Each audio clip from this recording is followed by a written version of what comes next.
Hi everyone, this is Aaron for Zollotech, and we're going to continue the iPhone 5 tips videos, and in this particular one we're going to talk about texting, or as Apple calls it, messages. So you can see there's our messages icon. If we had a message right now, we'd have a 1 or maybe a 2 or 3, or depending on how many texts we have waiting that we haven't read, they'd be there. And we have some settings for those. So let's first go over the settings, and then we'll talk about some things we can do with messages. So we'll go into settings, and if we scroll down, you'll see there's messages. Under messages, we have a couple different options. We have iMessage, which is something I would definitely recommend you turn on, especially if you have friends with iPhones, iPads, iPod Touches, or Macs.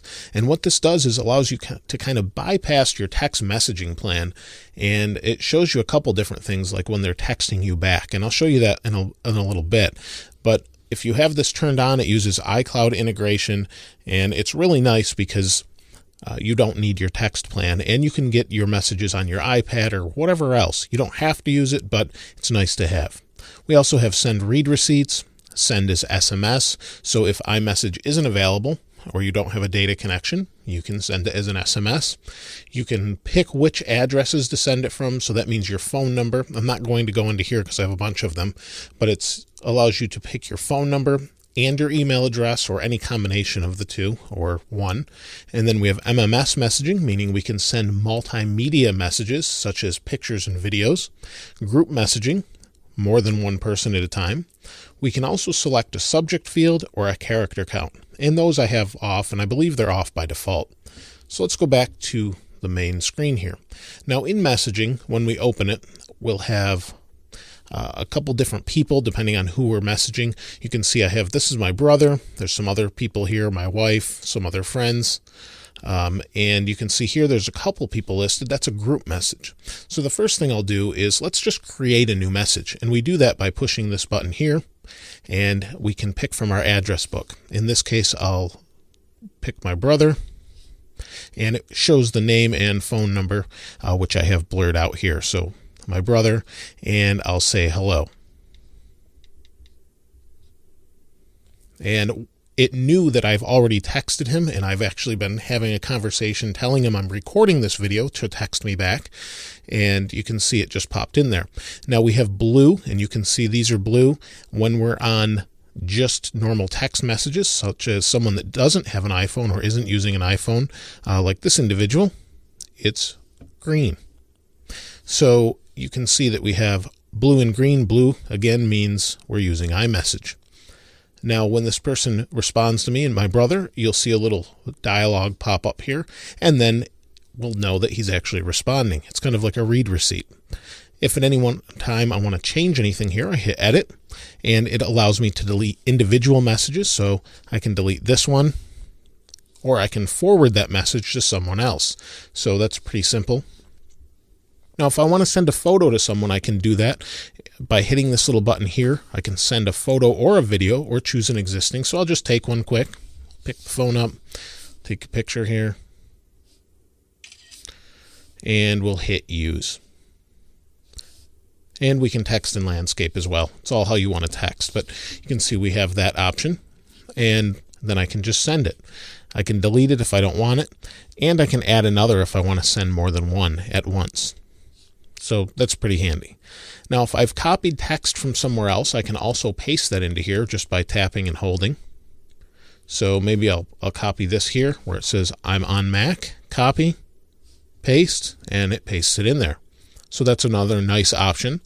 And if you don't have your hands available, maybe you're driving or preoccupied and doing something else and you don't have time to text or whatever, you can use the little microphone button here on an iPhone 5 to respond. And you can see he just said hi. How are you tonight? And you can see I just did that by tapping the microphone button, and it responded. When I was done talking, I hit done, and we'll hit send. So you can see that just sent. It let me know that it's delivered right here, and it's really pretty handy. And you can see he's typing something back. Not bad, you? Now, it's not going to usually put any commas or question marks, but that's fine. So you can see it works pretty well, pretty quick.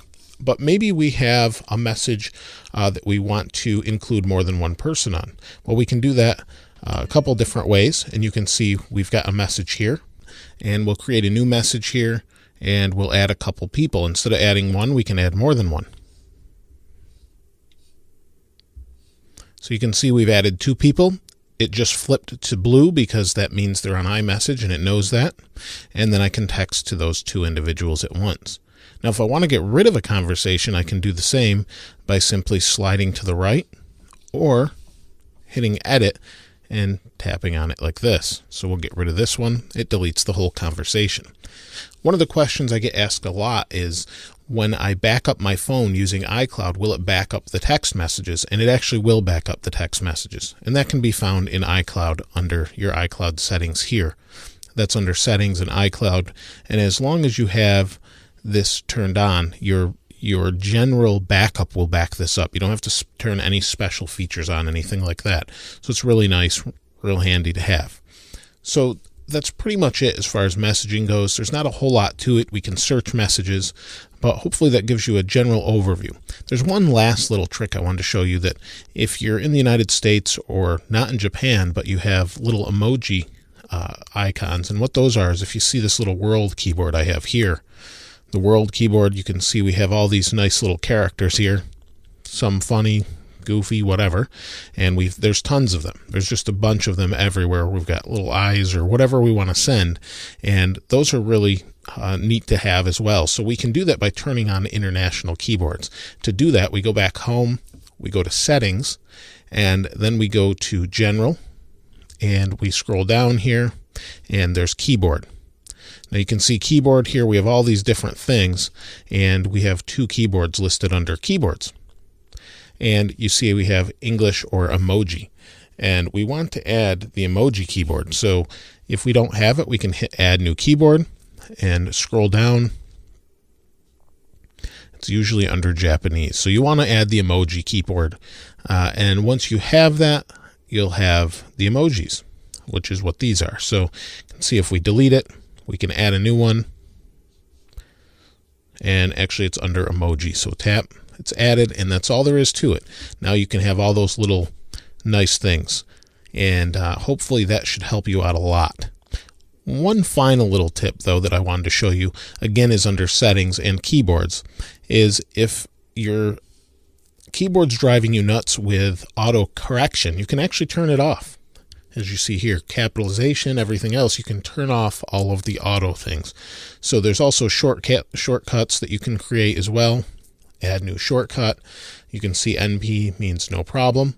It kept correcting NP to something else, so I made a shortcut for it, so now it knows. So you can do all of these different things that will help you text a little bit better. Hopefully that'll help you out with your texting. Now, if you have any other questions or comments, maybe you have another tip that I missed, please place those in the comments below. If you haven't subscribed yet to this channel, please go ahead and subscribe. As always, thanks for watching. This is Aaron. I'll see you next time.